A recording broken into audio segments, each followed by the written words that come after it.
Hello, my name is Camilla and welcome to my podcast Instructional Design PL. So in this podcast I want to bring the topic of instructional design closer to people who aspire to become one and other professionals, since this is still quite new topic on the Polish job market. So I want to keep it specifically in the Polish context because more and more companies are placing the role of instructional designer in Poland. And a lot of people in Poland don't even know who instructional designer is, what is instructional design, and if it's a role that they want to take on. Since I already have almost 10 years of experience in instructional design, I wanted to start a notion of knowledge sharing and collaboration between the instructional designers who work in Poland, who I met, and other instructional designers who I worked with in the global companies who live in, for example, Sweden or United States, and other instructional designers who live in other countries, so they can share their interesting perspective that we can benefit from here in Poland. So this podcast will be mainly interviews with my colleagues, instructional designers, and others who I met previously. Today, I'm super excited because I'll be interviewing Piotr, who happens to be a colleague of mine.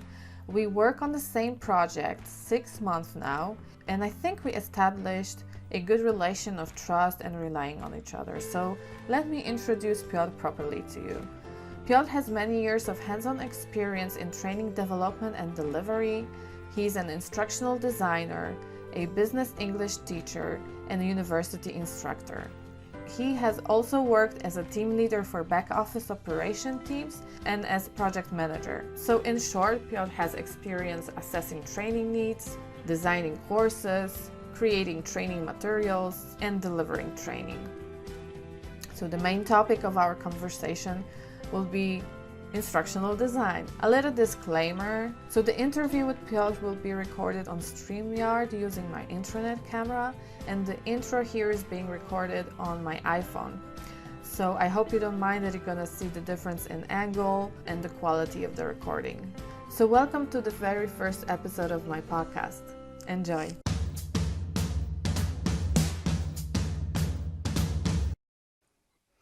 So, hello Piotr, how are you? Hi, Camila. I'm fine. How are you? I'm very good. I'm so excited because this is the very first episode of my new podcast, Instructional Design PL. So let's just get started. And why don't you tell us a little something about yourself for the viewers, for the people who watch? Who are you, and what would you like us to know about you? Okay, so I've been an instructional designer for about 3 years. And in that time, I worked for two companies. Once not really as an instructional designer, but as an e-learning and blended learning specialist. But the work I did was pretty much the work that you would expect an instructional designer to do. And now I'm an instructional designer or a training developer at another company.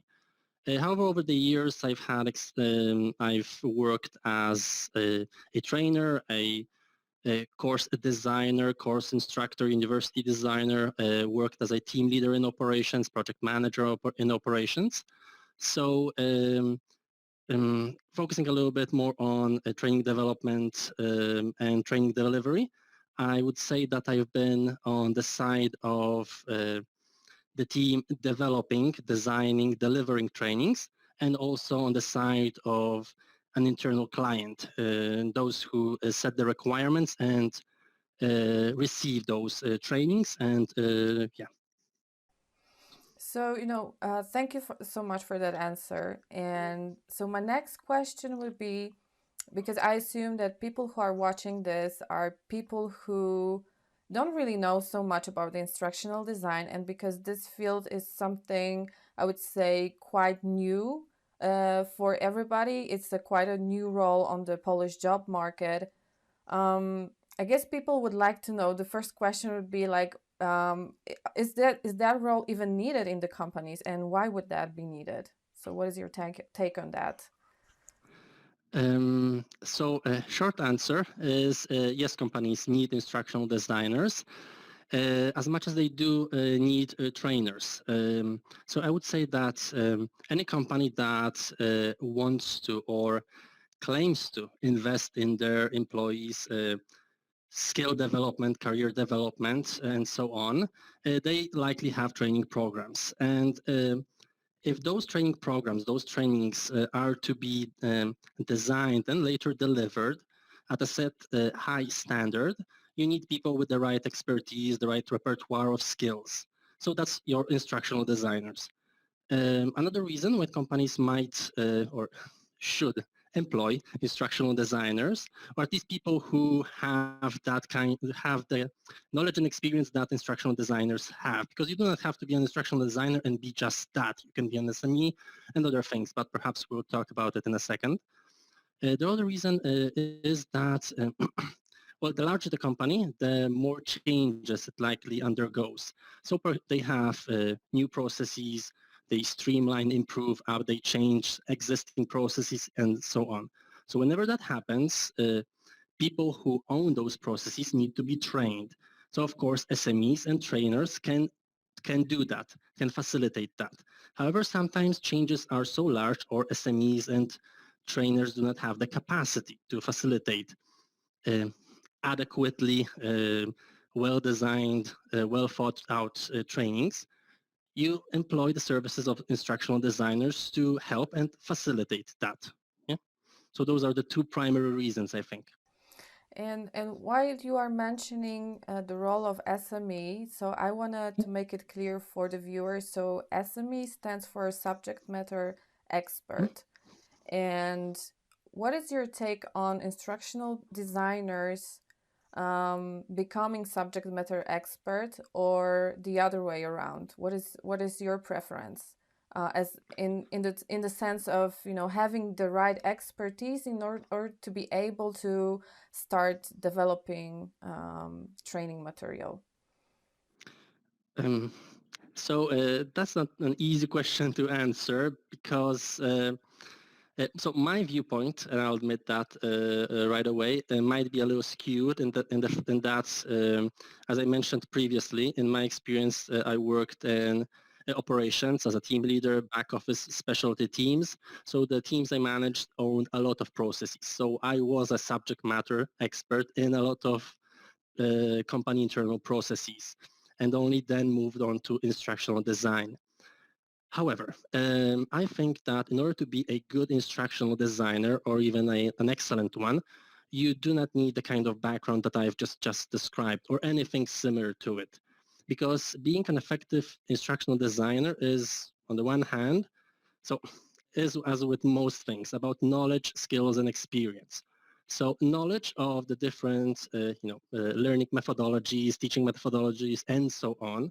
Then you have your skills, so that in instructional design is mostly about knowing the different tools available and what they allow for. And then there's also experience, so the things that you learn as you make mistakes, right? Using your knowledge and skills to develop course materials. So, however, if being an SME does help in that you have exposure to processes, the intricacies, the complexities of processes, and you are more aware of how it can sometimes be a bit difficult to explain something to someone not familiar with a given process, right? So you do get a little bit of um, a more of a high level, right, overview of what teaching someone about a given process, about anything might entail, the challenges they may face, and so on. I totally agree with that. As much as it is comfortable to have that expertise, to have that knowledge, and kind of maybe even be that subject matter expert slash instructional designer, I think the instructional designers who have no expertise or very little expertise can bring that, outsider perspective to the project, and even maybe the sense of excitement about the topic and this freshness. So on what right what you said, so I perfectly agree with you in that in order a good instructional designer, because that's the kind of instructional designer that we are talking about, not someone very inexperienced or someone who doesn't pursue it as a full-time career and so on, right? So a good instructional design, a full-time instructional designer should be able to be onboarded onto a project with processes, things that need knowledge that needs to be transferred from team A to team B, or a body of knowledge to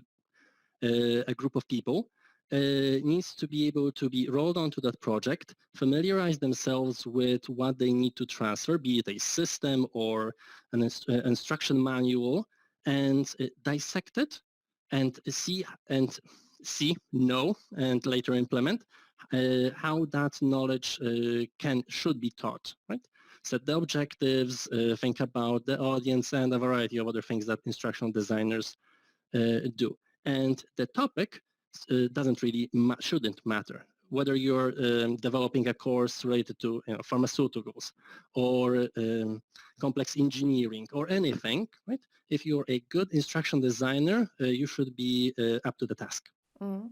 But it doesn't change the fact that it happens a lot of the times that you're being onboarded onto a project that you know the technology about, and that the more of the subject matter expertise you have gives you bigger chances to land on the project or to be given a job, because might be that people are hiring for the organizations that will be involved in a very narrow subject matter expertise, and then I would say in those cases that subject matter expertise is at stake, whereas for corporate universities who are operating in a wide range of topics and expertise, the more general as an instructional designer you are, the bigger chances that you're gonna get the job, I would say.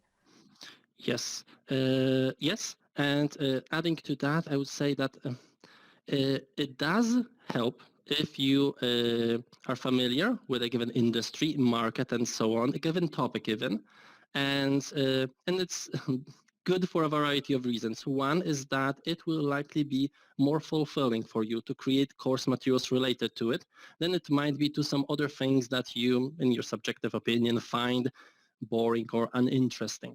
But when it comes to career development and job opportunities, you are right on the mark in saying that it is worth having excellent instructional design skills, knowledge, and experience, and not limit yourself to one industry, market, one topic. So that leads me to one of the questions that we have pre-listed. So from expert in the field to instructional designer, what do you think about this path of becoming one, this specific one? Um, so it might be difficult, but all depends on your background prior to your decision, right, to move to instructional design after being an expert. So to give your audience a little bit more context, you could imagine someone that's, someone who's on a team that owns several processes, and they are not only looking to be an SME and an internal trainer. So whenever there's a process needs to be improved, they are the ones who take on the responsibility of making sure everyone on the team is familiar with those changes and later implements them effectively. But let's say that someone wants to move away from being an expert in that team and wants to become an instructional designer who supports all human resources, all HR initiatives within the company, and supports all manner of trainings, soft skills, hard skills, at all levels in the company's hierarchy. So I would say, yeah, always go for it, because it will, if nothing else, it should be an interesting ride. However, expect that it will require quite a bit of effort, because you are moving away from being an expert in the sense that you are the go-to person for something, that you are the person that others rely on for expertise and insight about something, right? That stakeholders come to when they need an answer or need something done quickly. You're moving to a role where you serve as support. So you are not in the end someone who will get most of the credit for the training and the effects that the training will have, right? Stakeholders will look at the metrics, for example, that the training will affect and so on, right? You obviously will get feedback. You'll do an excellent job designing trainings. You will get feedback positive and it will be fulfilling in that way. But you will never be you will never again be an expert, an SME who knows a process in and out, right? And if that's something that you are not willing to give up, don't do it. But yeah, but do try. Yeah, I can share about my experience on that. So when I worked at Volvo Group University, I worked among a lot of senior instructional designers, and their path to become one was like this one, from expert to instructional designer. And this was, I think, their way of, making happen how to give back to your community after they had like several years of exciting careers being managers, directors, and so on. There was a way for them to give back to communities and do something more maybe creative, something more exciting. So that was their path. Myself, I worked in the beginning in one of the academies that in the future was being brought to the entire Volvo Group University. So I was like internal trainer in about one of the logistic topics.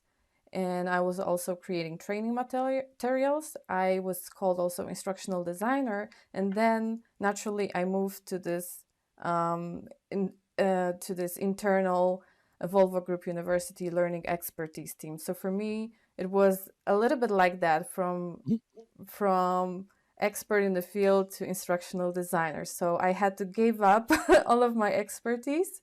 I kind of forgotten about it already and was involved in many different areas like operations, like IT, like engineering, um, sales and marketing. So I was always starting with a blank page, and it was both threatening a little bit, but also exciting. So that's a part of the work of instructional designer that is not really stable, I would say. So if you're the kind of person who likes adrenaline and the sense of insecurity and unknown in the beginning, I think that's the perfect job for you, because I think even right now, where we work, that's going to be the case. Every project, it's going to be kind of new situation, new people, new content. Mhm. It's important to stress what you said in that the new is not only the skills that we will employ as instructional designers or the tools that we will use, right? Or the kinds of trainings materials we will develop, right? The new, as you said, will be the industry, the market, the what meaning the knowledge that we will need to transfer, right, from A to B. And also adding to what you said about, perhaps who instructional design work is for. So on a personal level, I can say that one of the main reasons, if not the most important reason why I became an instructional designer, after having been a trainer, university instructor for years, right, 12 or 14 at this point, I lost count, uh, is that when your job is done, right, so your project is done, there are deliverables, things that something tangible that you've accomplished, that you've done. Coming back to a little bit to what you said about the uncertainty, always being there when you are an instructional designer, right? The uncertainty that comes from you being onboarded into a new project, where you perhaps know a little bit in advance the kinds of skills that you will employ, the skills from your repertoire that you will employ, I mean, the tools, for example, that you will use. There's always that uncertainty when it comes to the knowledge that you will need to transfer, right, from A to B, right, from one group to another group, or simply teaching people about a new system. At the end of a project, when you deliver your training materials, whatever they may be, job aids, instructional videos, or a full-fledged course with modules and so on, that's the end of it. And with that comes a real sense of accomplishment. Because, however long you've worked on something, uh, when that end comes and you've done a good job or the best job you could under the circumstances that you worked under, there is pride and an end to it. And then you can embark on another journey, take on another different project and do it all over again. So it's definitely for, I think, a lot of people, because that helps you focus your effort, your development on the now. So for instructional design work, in order to be a good instructional designer, I need this, that, and that tool because I want to improve. Perhaps I'll do a few courses on how to learn something different that I'm not that proficient in yet. Helps you focus on that. When you have your a regular corporate job, I would say, right, whatever the field might be, there isn't really a sense of that end goal that's close, right? That end goal that perhaps might be close is a promotion. You want to be a manager, then director, then a C-level employee. But those are likely quite far away, and the path to reach those is not always clear. Right? With instruction design, it's project after project after project. You do different things, deliver, and after each project, you have deliverables that the client is happy with, provides feedback on, but you can also reflect on and then improve and then improve and then improve. So yeah, for that reason alone, I would highly recommend this career path. Yeah. Um, so we touched a little bit on certain parts in the creative process. So if we look at the ADDIE, you talked about, I think, design and delivery. So it can be delivery like being instructor, and it can be delivery in terms of, producing your content, no matter what format it is. But if we look at the entire framework of ADDIE, which of the process is most exciting for you? Mm. That's a difficult question because it very much depends on the project. It very much depends on the instructional designers you work with, the client you have, and so on. But on average, I would say that um, for quite some time now, I've enjoyed the development process itself the most, right? Collecting requirements, figuring out what your audience, who your audience is and what they need is all, fun and quite exciting and very creative. Deciding on the design or the learning solution. That's also fun. Sometimes with a lot of projects, that's already predefined given the budget and a variety of other factors. But the development itself is to me at least the most fulfilling, and where at least at this point in my career I think I can develop the most, because there's a lot of offering tools that you can learn and increase your proficiency in. Because although I do know several, I don't think I'm an expert in all of them. Definitely not. And there are some which I have not yet worked on, although I do have a little bit of knowledge of, right? So there's a lot to learn, a lot of room to develop within that. Right? But to me, all of the phases, everything that goes into producing a training course or training materials is interesting to me. I think I share your perspective, and I think I can draw a lot of excitement from the delivery part of the ADDIE. So producing training material is very much um, is um, is diverse because of the diversity of authoring tools. And I think every instructional designer wants to have their portfolio filled with all different, tools like, Camtasia, Articulate 360, Captivate, and all others that, the list is quite extend. So in my previous job, I was, as instructional designer, I was working throughout the entire EDI, but I had to hand over prototype and mock-up to a training developers team that was located in India, if that was like an in-house project. Mhm. So it was a lot of that, visual design, content creation, and everything. But the specific authoring bit was Mhm. never on my plate. So Mhm. as much as I was involved in the analysis part, and I enjoyed it a lot, the Mhm. first workshops, getting to know your SMEs and your stakeholders, the sponsors of the projects, drafting, learning objectives, learning purpose, and then the entire outline, high level Mhm. designs, then going to formats. The entire decision making process and the creative process is amazing. But then when you go out onto the job market, a lot of the positions are described as end to end, Mhm. because not every company has that extensive training organization like I was working in.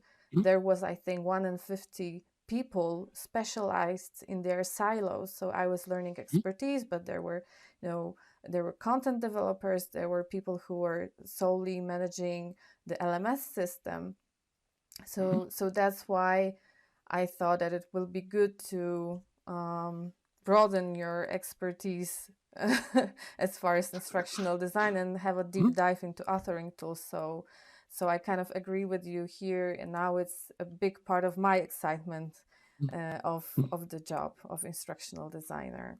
I completely agree in that it is quite exciting to go into development delivery and learn about the different tools and their capabilities and actually learn how to do them. And on the job market, I've made the same observation.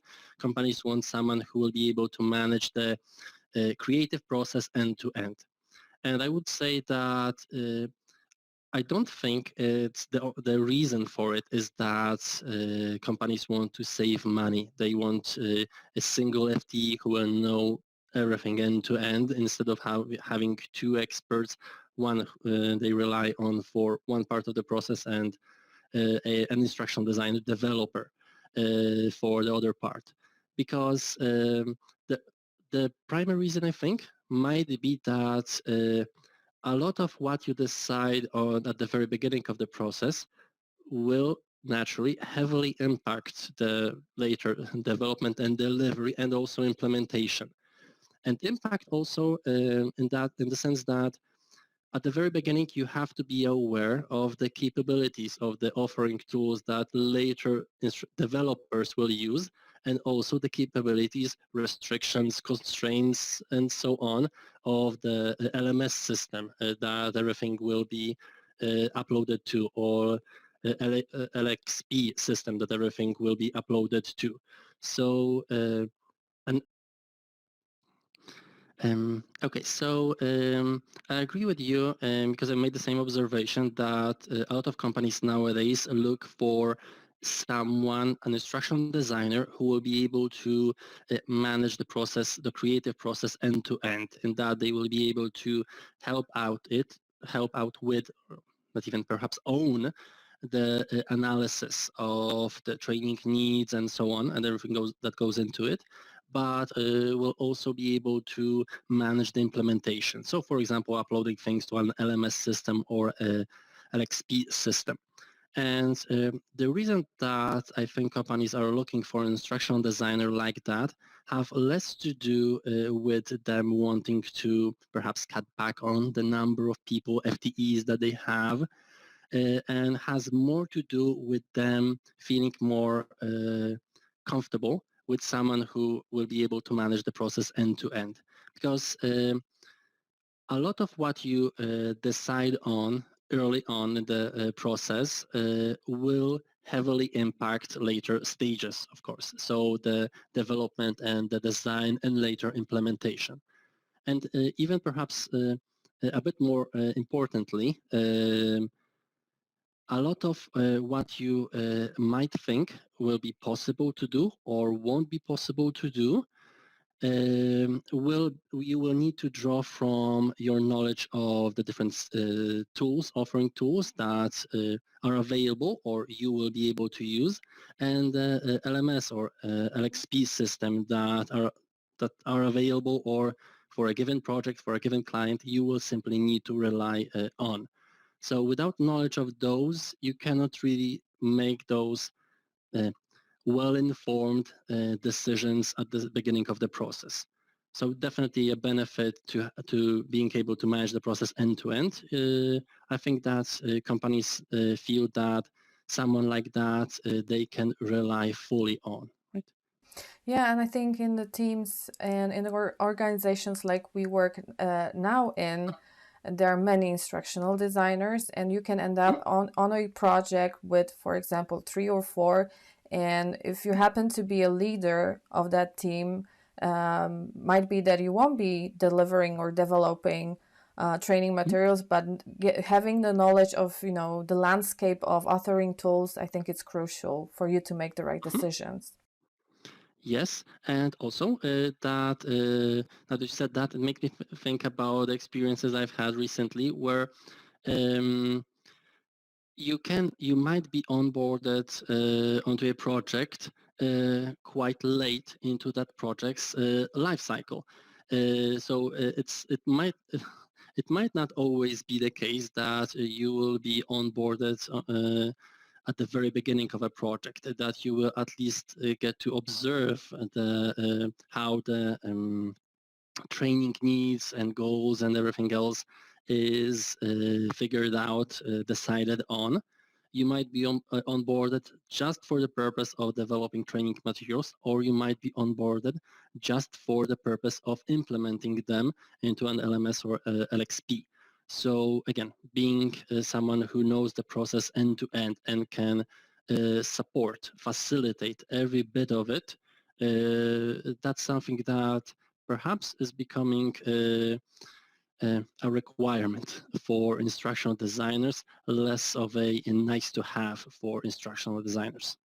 So speaking of end-to-end instructional designers and end-to-end process, what is your take on, unicorns, instructional designers versus the diversified ID teams? Okay, so however, it is a separate question, perhaps a more difficult question. So for unicorns, for instructional designers who at least seem to be great at everything, will get a job done quicker than for instructional designers, each being a little better at some things, a little worse at other things. A difficult question, but my gut feeling is that they will get, if they're all good instructional designers, they will all get the job done on schedule, within budget, and with the quality that the client expects. Right? So if you work on that assumption for a company, it boils down then to what their budget is. If they can afford, 4 unicorns, 4 instructional designers who are absolutely great at everything, and those might be difficult to come by. And yeah, or for instructional designers who are a little bit better at some things, a little worse at some things, but the things that they are better at, they are really passionate about, and they will continue to learn more and more about. That boils down to what you can afford, who you can afford, and so on. In addition to that, I think instructional designers can wear different hats depending on the project and depending on the project team. And I think also your personal preference, because even us Mhm. too, on one little instructional design team, even though we are capable of doing, let's say, everything, we can decide between us. So I mean, I like this more, and you like the other thing more. So we can divvy up based on the personal preference also.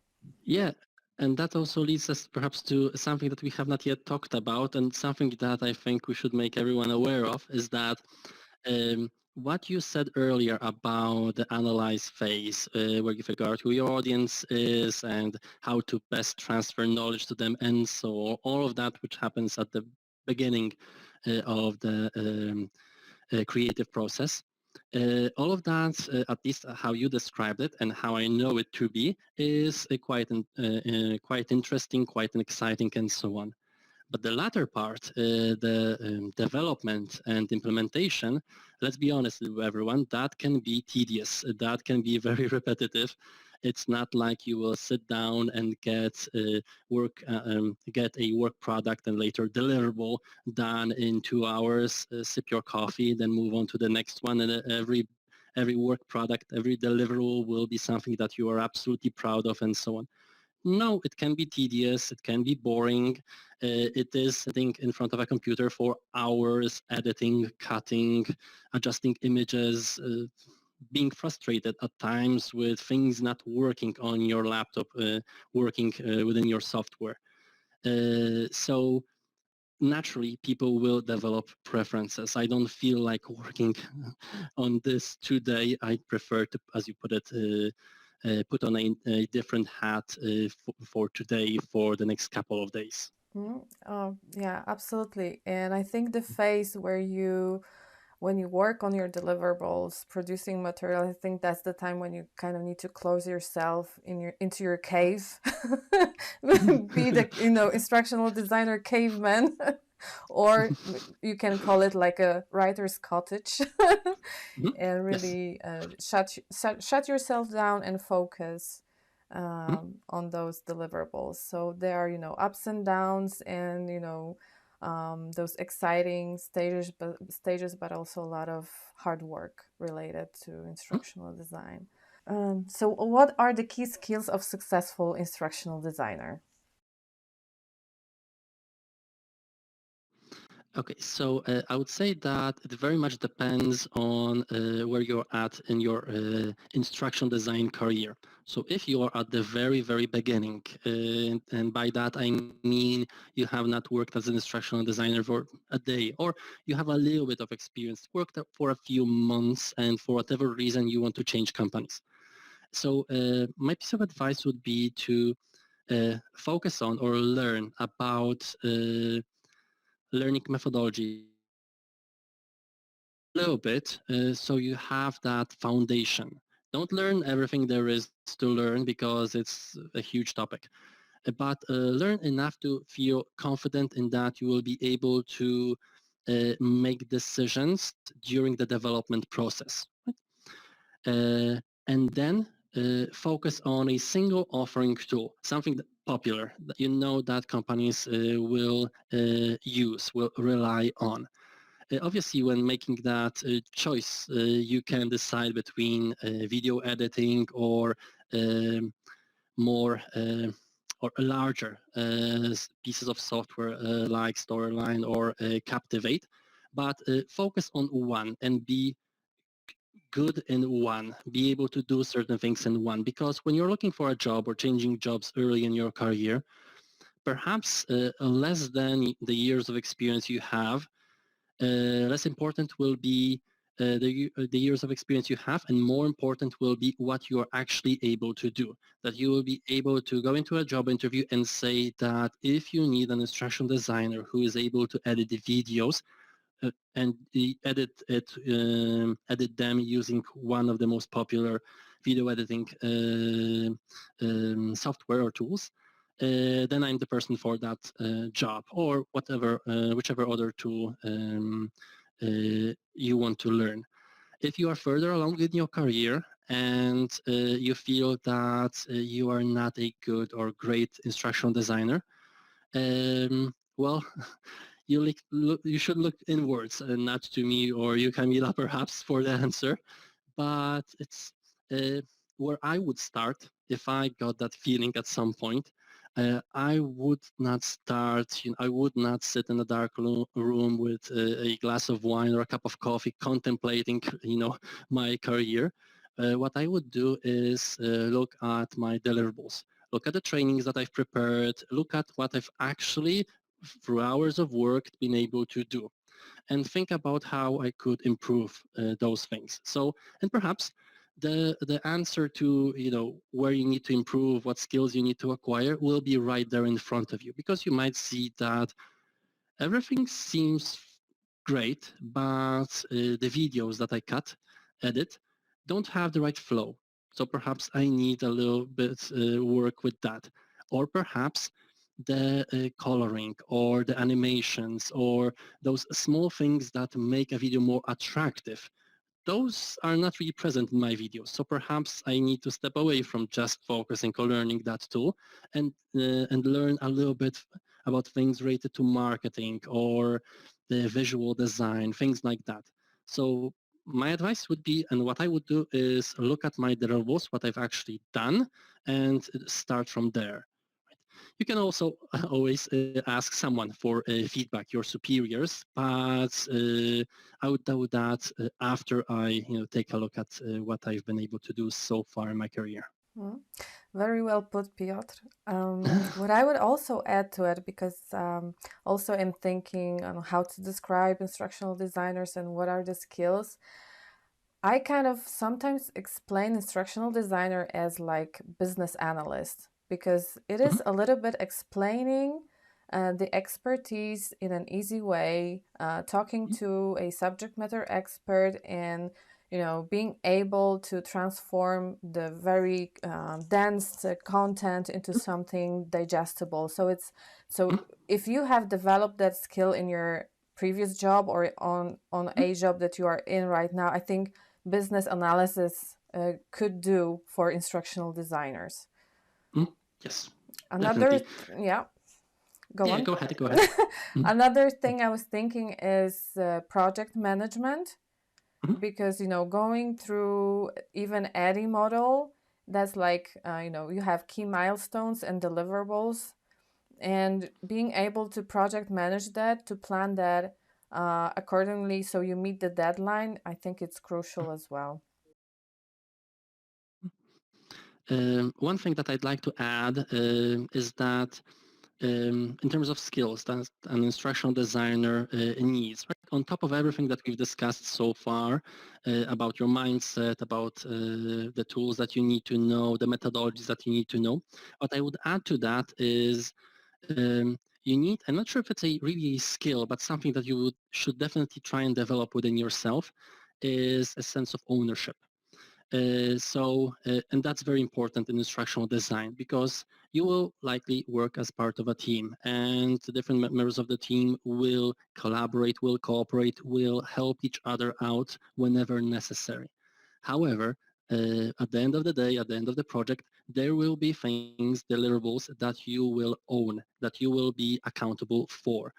You might receive feedback. There might be someone who will review, but there are things that your name that will have your name on it. And I think it's great for self-development, self-improvement when there's your name next to something, but it's something that you should actively work on. So be curious, try to learn, don't leave things up to chance. If you're not sure about something, ask. If you need support, ask for it.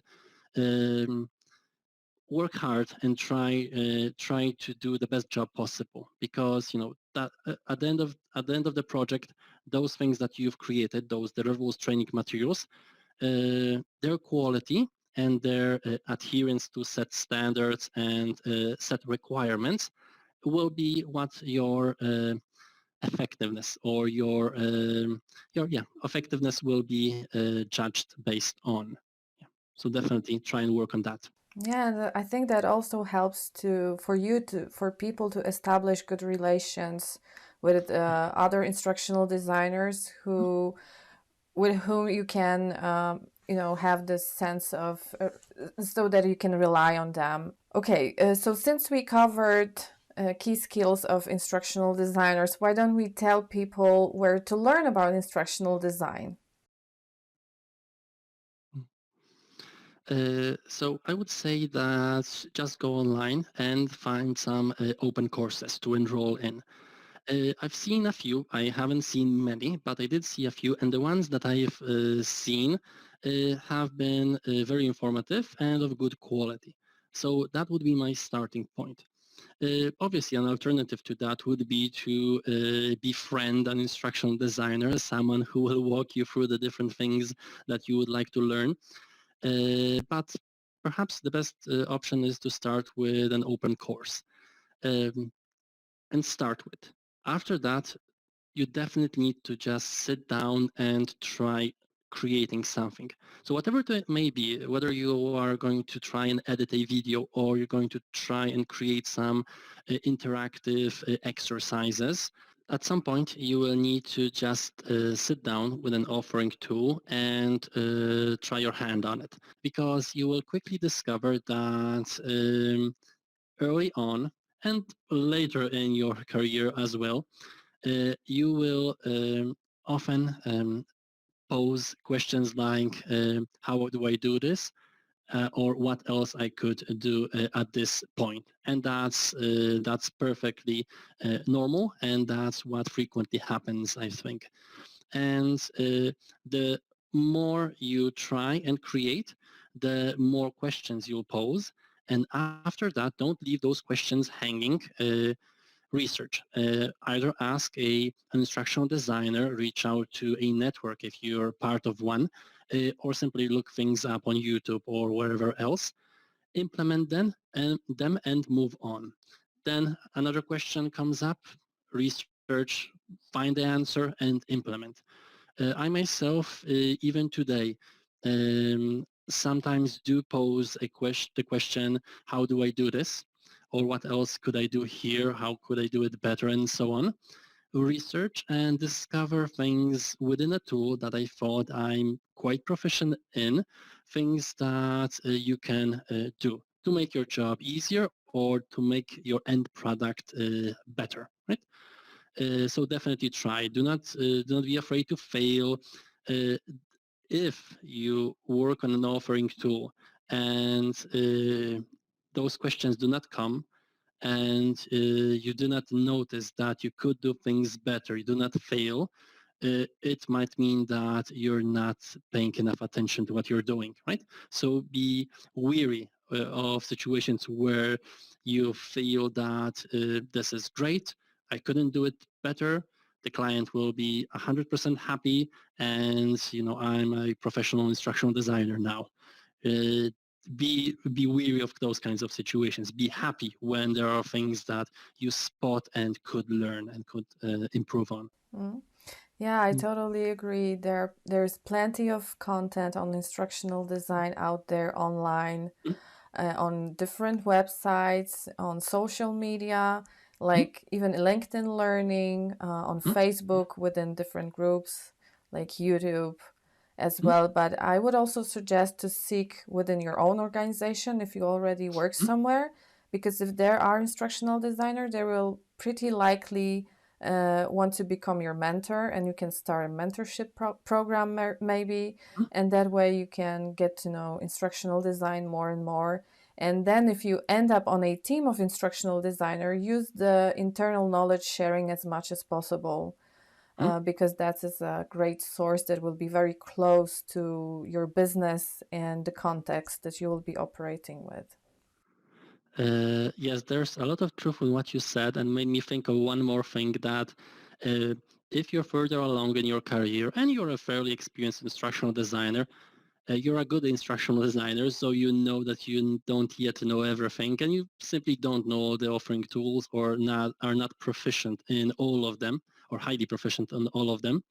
uh, Teaching others how to use a given offering tool and how to apply that foundational knowledge, those methodologies, is a great way for you to improve yourself. Because, and I've learned this, being a trainer, a teacher, a university instructor, that trying to figure out how to teach others, and also before that, figuring out what they need, leads you to learn quite a bit. That you might again ask yourself questions about the tool, about the methodology, that you would otherwise not ask yourself, because you simply not been on a project that demanded something from you. So perhaps you'll sit down, start developing a curriculum for, or simply a small bit of training for a young instructional designer, inexperienced one, and you list the things that you would like them to be able to do, and some things you add to the list, some perhaps minor things, but still things that will make them a better instruction designer quicker. Perhaps things that you wish someone had told you early on, right? Yeah, so definitely teach others. That's a great way to improve yourself, right? And that's also being a good citizen. So there's that. Yeah, definitely. So, what would you say to people who are thinking of becoming instructional designers? In addition to what everything that we've said on this podcast or this episode of your podcast, I would say that don't give up at any point, because it does get easier. So you might get frustrated with a given tool. You might get frustrated that everyone keeps relying on the same tool, and there's really not much room for you to improve. You know other tools are out there, but you simply don't get to use them, so you don't get to learn them properly. Don't be discouraged. Learn about those tools on your own time. There will be opportunities because the marketplace is changing, constantly changing. So companies will want better trainings, will want trainings designed in a different way, will, at the end of the day, want trainings that are attractive. And attractive a lot of the time will mean different from what they were offering a year ago, 2 years ago, and 3 years ago. So however frustrated you might become at the beginning, in the middle of your career, towards the end perhaps, right? Towards the end, you probably know about the things that I'm talking about right now, but do not become discouraged, right? Uh, Clients will demand more, and that will lead to more opportunities for you. Thank you, Peter. That was a great closure to this episode. And I'd like to ask you if you would be interested to do another one and maybe dive deep into some specific topics. Like, I'm thinking top of my head, script writing, content writing for instructional designers, because I think So that's kind of your specialty, right? yes, a little bit. And first of all, thank you for inviting me. And second of all, I'd love to be on another episode. And yes, to your topic proposal. So we'll get to talk again soon, I hope. Thank you. And we have a call to action to the very end. Mhm. So, Piotr will be available for you after I post this episode on YouTube to answer the questions. So, Piotr, how long would you like to be available for our people who'll be watching this podcast to answer any of the questions that they might have? I want to commit to something that I can actually deliver on, but I also want, to help out as much as I can. So let's say that from the day that you post this, a month, no problem. I'll be checking the comments section regularly and answering as best as I can. Okay, so thank you so much, Peter, for being on my podcast. And it was great. I had so much fun, and I hope we meet soon again. Yeah, thank you. Bye bye. Bye bye. So, how did you like it? How did you like the first episode of my podcast, Instructional Design PL? I had such a great time talking with Piotr. I have so many things to think about. I'm so thrilled about flow and how well we just did as for the first time, but I understand that this is a learning process for me. Please help me improve and leave comments down below, and if you liked it, please subscribe to my channel and let me know what kind of content and what kind of interviews you would like to hear and see in the future. So I hope you guys enjoy, and I would like to invite you to my next episode. I don't know yet what it's gonna be about and who will be my next guest, but please stay tuned. I'm so happy to have you here. So me and Piotr, we briefly talked about what it's like to be instructional designers, what are the key skills, what to think about if you want to become one, where to find knowledge about it, and how to go about talking with other instructional designers, maybe get mentorship, and how to make it happen. It's not always that easy. It's up and downs, like with everything, but I hope you could see that we both, and especially myself, I can still draw a lot of excitement about instructional design from my work. So I hope I got you a little bit inspired, and please let me know in the comments how I can improve and if you like this episode. Thank you so much, and see you next time. Bye!